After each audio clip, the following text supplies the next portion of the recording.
I have a question, Stuart. Yes. I'm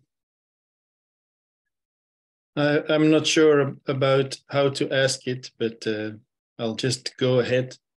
There was, during the meditation, one person who had the microphone open. You know, I have to, let me see if I can make you louder here. I mean, I can't hear you.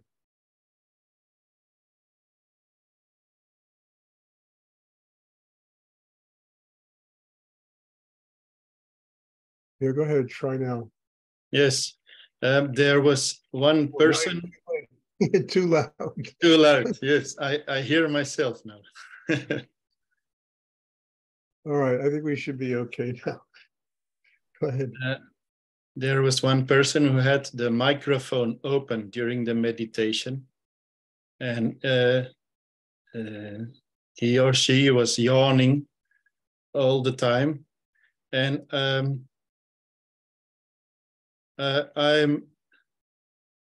I had a difficulty with staying focused and keeping my mind clear, not to have a judgment or to have thoughts about this situation.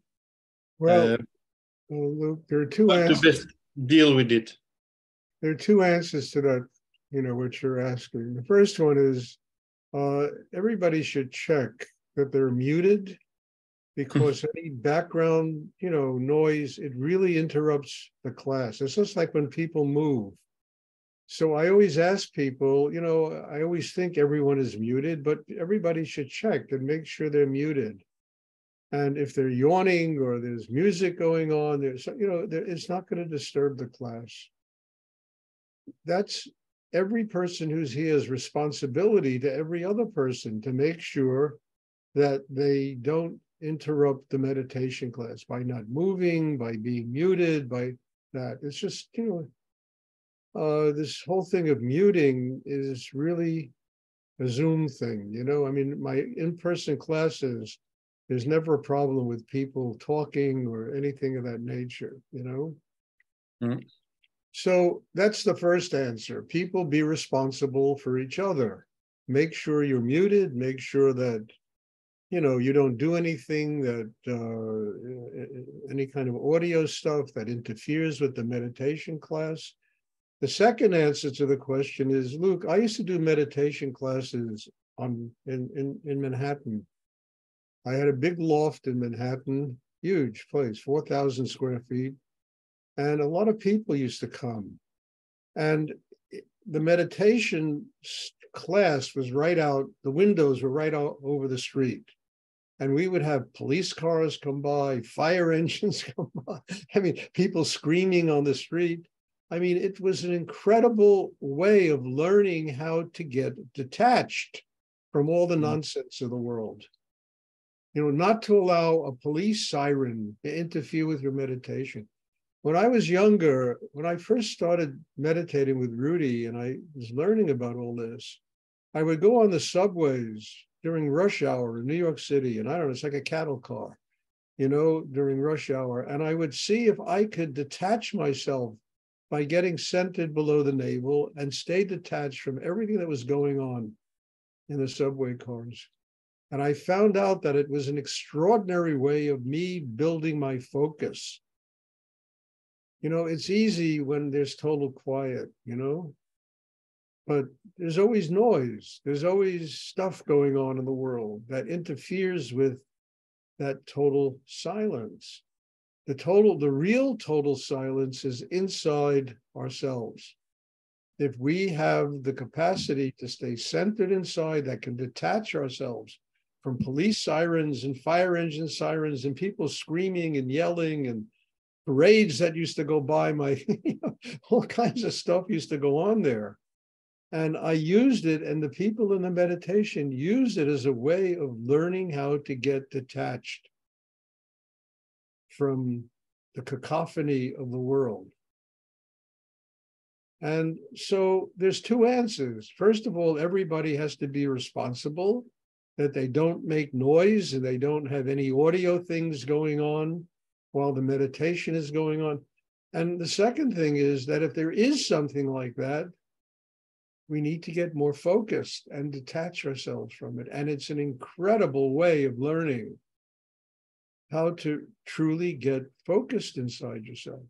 You don't hear a police siren going on, or you hear it, but it doesn't do anything to interfere with your meditation.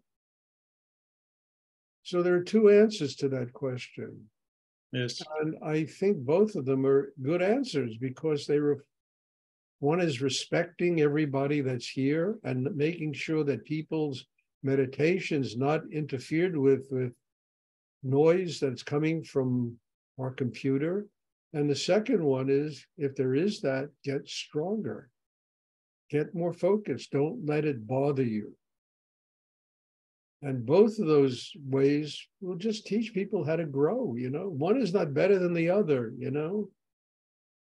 Both of them will really help people to grow. And then there are no excuses. I can be detached from a fire engine siren, I can go on the subways and get centered in myself and be detached from, I mean, we're talking about, I don't know how many of you ride subways where you live, but in New York, I used to ride the subway, and then I used it as a way of learning how to get detached,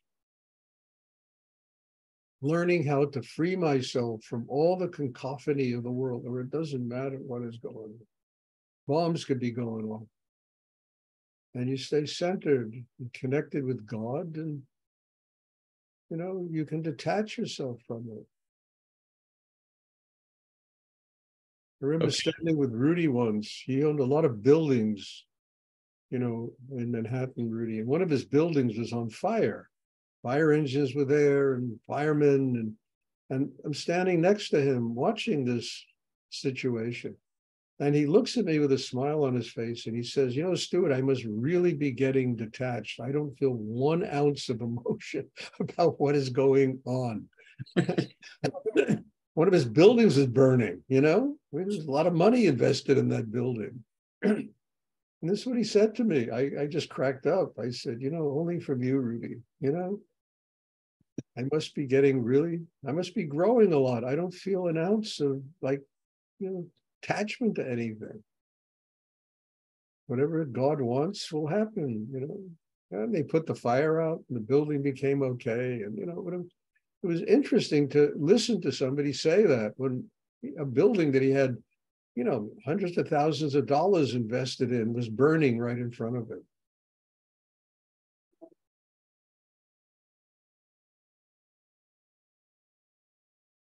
And I've had similar experiences that I won't, talk about, but things that happened to me that were pretty shocking.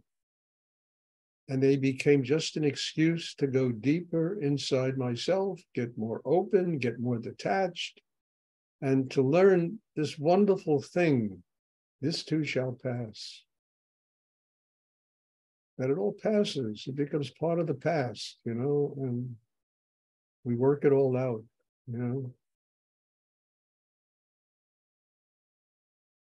Does anyone else have a question they would like to ask?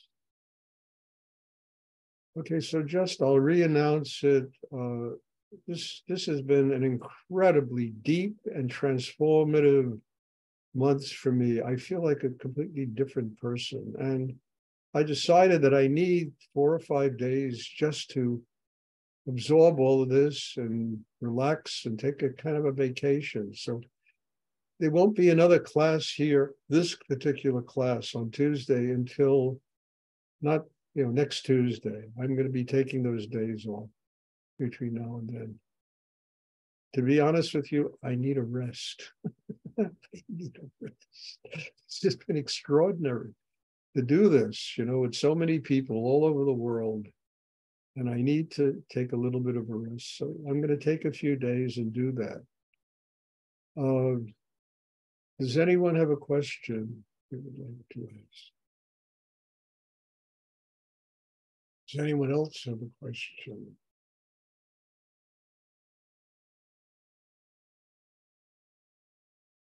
We had a retreat last weekend that was really very powerful, and strong and deep and changed people. I see people just were reborn in front of me. It was really an incredible thing to see. So, there's going to be another one in June here, but it's already booked up. I can only take so many people in my apartment here, and it's already booked up. And then there's another one in August for my birthday, and there's already almost 2/3 of it are booked up already with people that are coming. And then there's the one in Europe, and I'm hoping that, I'm trying to leave that one open for as many people as can possibly come. There's one little thing that's disturbing to me. There's a lot of people now who have heard about this retreat, and it sounds very exotic to go to a 7-day meditation retreat in a chateau in France. And people who have never been to a meditation class are asking if they could come. And I think that's not good. It should be people that really come here and do this work and work on themselves. And if somebody wants to come, then they need to start learning that this is about getting training. It's about building a system inside that will enable a person to have a spiritual life. Coming to one meditation class a year is not going to do that. It's not going to do that. So I'm a little bit disturbed by that. I'll see how that works out. But there must be at least 4 or 5 people that have asked about coming, and they don't really, it's kind of an exotic thing to do, to go to a chateau in France, and it's free. You have to pay for airfare and stuff like that, but the actual week is free. And it's pretty exotic. And this work it should be, and it shouldn't be exotic.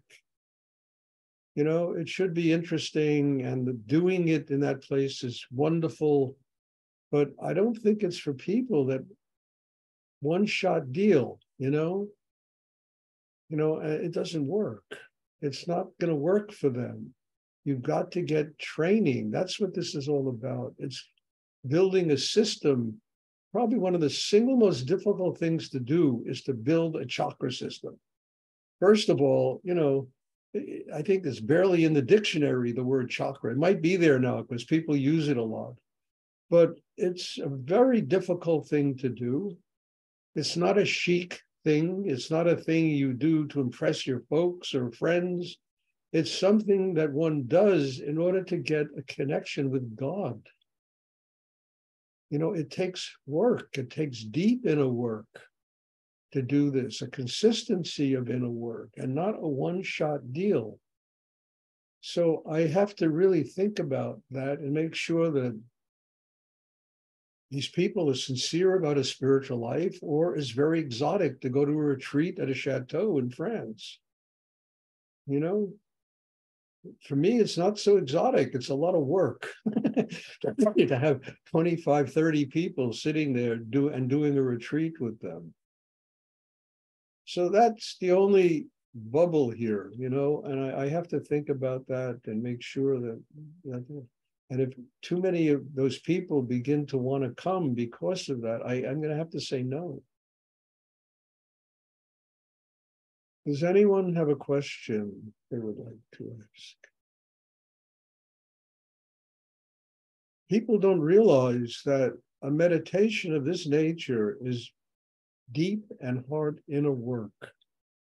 And the goal is to attain the single most difficult thing a person can attain on this earth, oneness with God.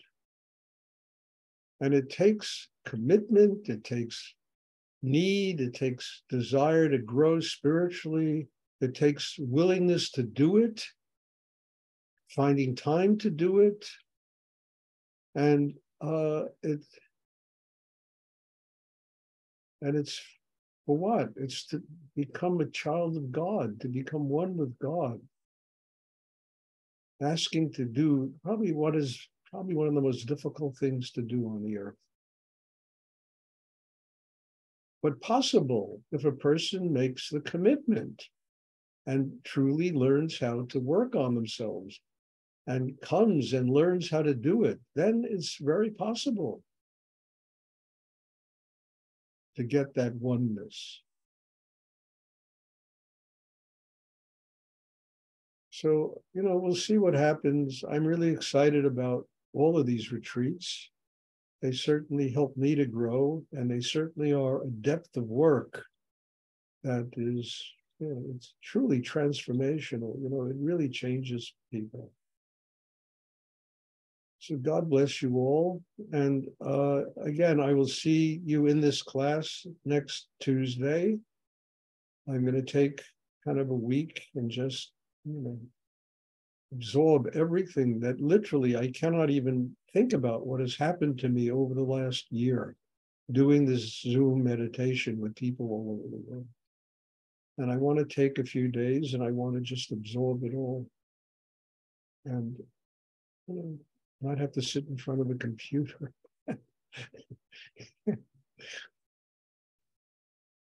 Does anyone else have a question they would like to ask? Okay, so God bless you all. And again, thank you for being in my life. Thank you for being here. For your presence really forces me to work very deeply on myself, and I need that in my life. It makes me grow and it makes me get closer to God. I mean, it's service. And that's all this is. It's just service to God. So thank you. God bless you. And I'm looking forward to seeing everybody. It'll be next Tuesday. God bless you. Thank you. Thank you, Stuart. Bless you, Stuart. Thank